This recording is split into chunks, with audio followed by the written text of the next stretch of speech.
బలవంతంగా భూసేకరణను చేస్తున్న ఈ ప్రభుత్వం మెడలు వంచి రైతులకు న్యాయం చేయడానికి ఇక్కడికి వచ్చేసిన మా ప్రియతమ నాయకుడు జగన్మోహన్ రెడ్డి గారికి, ఎమ్మెల్యేలకి, ఎమ్మెల్సీలకి, ఎంపీలకి, కార్పొరేటర్లకి, విచ్చేసిన రైతు సోదర సోదరమణులకి, పాత్రికేయులకి అందరికీ నా హృదయపూర్వక నమస్కారాలు.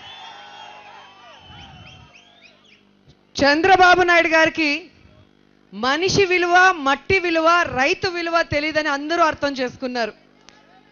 పిల్లనిచ్చిన మామకి వెన్నుపోటు పొడిచాడు.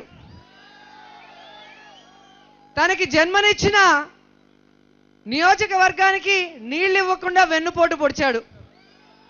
ఈరోజు తనని సీఎం పదవిలో కూర్చోబెట్టిన రైతులకి భూములు లాక్కొని రైతు రుణమాఫీ ఎగ్గొట్టి వెన్నుపోటు పొడిచాడా లేదా అని నేను అడుగుతున్నాను. రైతులు అంటే చంద్రబాబు నాయుడు గారికి ఎప్పుడూ నచ్చదు. ఆయన రైతు వ్యతిరేకని గతంలో రైతుల్ని బషీర్బాగ్లో కాల్చినప్పుడే మన అందరికీ తెలుసు. కానీ 10 సంవత్సరాలు ప్రతిపక్షంలో ఉండి నేను మారాను అని చెప్పుకుంటూ వస్తే పాపం రైతు సోదరులు మంచివాళ్ళు, మనసున్న వాళ్ళు కాబట్టి మారాడేమో అని చెప్పి ఓటేశారు. కానీ ఆయన ఎలా మారాడు? ఆధునిక భూబకాసుల్లాగా మారి ఈరోజు రైతుల భూములు దోచుకోవటమే ధ్యేయంగా తన మంత్రుల్ని, ఎంపీల్ని రైతుల మీద ఉసిగొలిపి ఏ విధంగా ఇప్పటికే 33,000 ఎకరాలు స్వాధీనం చేసుకున్నారో మనం చూసాం. ఈరోజు భూ సమీకరణలనే మేము తీసుకున్నామని చెప్తున్నారు. నిజంగా నేను అంటున్నాను, ఈరోజు కనుక భూ సమీకరణలో ఎవరైతే ఇష్టపడి భూములు ఇస్తారో వాళ్ళవే తీసుకుంటాం, లేని వాళ్ళకి తిరిగి ఇచ్చేస్తామని ఒక్క ప్రకటన చేసి చూడండి. ఎంతమంది మీకు భూములు ఇస్తారో అర్థమవుతుంది. భూముల్ని పోలీసులు పెట్టి భయపెట్టారు, అఫీషియల్స్ పెట్టి భయపెట్టారు. ఏ విధంగా ఈ 33,000 ఎకరాలు కూడా లాక్కున్నారో అందరికీ తెలుసు. ఇప్పుడు ఆ భయానికి భయపడకుండా ఎవరైతే ఎదురు తిరిగారో ఆ రైతుల మీద భూసేకరణ చట్టాన్ని ప్రయోగించి ఆ భూములు కూడా లాక్కోవాలన్న దౌర్భాగ్య పరిస్థితికి వచ్చారు ఈరోజు చంద్రబాబు నాయుడు గారు. నేను అంటున్నాను, నిజంగా 3 పంటలు పండే ఈ భూములు అన్నం తినే ఎవ్వడూ కూడా ఇచ్చేదానికి ముందుకు రాడు. ఎందుకంటే మనందరికీ తెలుసు, రాయలసీమలో కానీ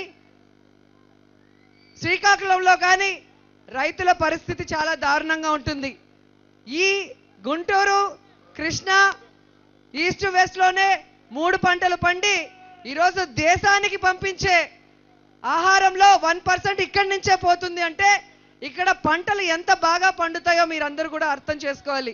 అలాంటి ఒక ప్లేస్ని సెలెక్ట్ చేసుకొని శివరామకృష్ణ కమిటీ ఇచ్చిన నివేదికను కూడా అసెంబ్లీలో డిస్కస్ చేయకుండా ఇష్టానికి మీ వాస్తు అంటూ ప్రజల తలరాతలు మార్చే పరిస్థితి చేస్తూ ఈరోజు రైతులకు అన్యాయం చేస్తుంటే అది మాట్లాడుతున్న మమ్మల్ని రాజధాని వ్యతిరేకులని ముద్ర వేయటం ఎంతవరకు సమంజసం అని నేను అంటున్నాను.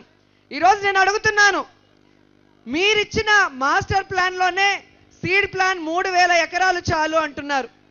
మరి 3,000 ఎకరాల్లో కేంద్రమే మీకు అసెంబ్లీ కట్టిస్తాను, కౌన్సిల్ కట్టిస్తాను, మీకు సెక్రటరియట్ కట్టిస్తాను, మీకు కోర్టు కట్టిస్తాను అంటున్నప్పుడు ఆ 3,000 ఎకరాల్లో కావాల్సినవన్నీ కూడా కేంద్రంతో కట్టించి మిగతా భూములు పరిశ్రమలు పెట్టడానికి రైతులే పారిశ్రామికవేత్తలతో నేరుగా మాట్లాడుకునే అవకాశం ఉన్నప్పుడు వాళ్ళ పొట్టలు కొట్టి వాళ్ళ భూములు లాక్కొని వాళ్ళని బజార్లో వేయటానికి మీకు ఏ హక్కు ఉందని నేను అడుగుతున్నాను.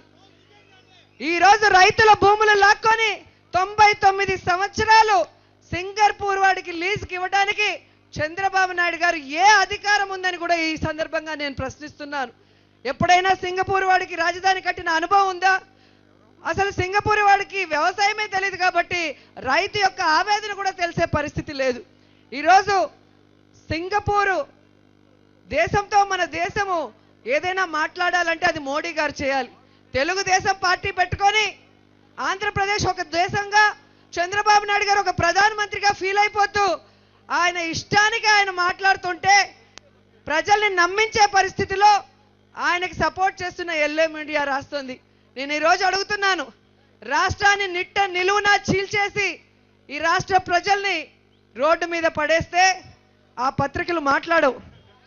ఈరోజు ప్రత్యేక హోదా తీసుకురాకుండా ఈ రాష్ట్రాన్ని సర్వనాశనం చేస్తుంటే ఆ పత్రికలు మాట్లాడవు. ఎప్పుడూ కూడా చంద్రబాబు నాయుడు గారి మోసాల వల్ల, ఆ పత్రికల తప్పుడు సమాచారం వల్ల ఈరోజు ఇంతవరకు వచ్చింది. ఇంత దూరం ప్రజలు మోసపోతూ వస్తున్నారు. ఇప్పటికైనా ఆ పత్రికలు జర్నలిజానికి మర్యాద ఇచ్చే విధంగా, జర్నలిజాన్ని ప్రజలు గౌరవించే విధంగా నడుచుకోవాలని కోరుకుంటున్నాను.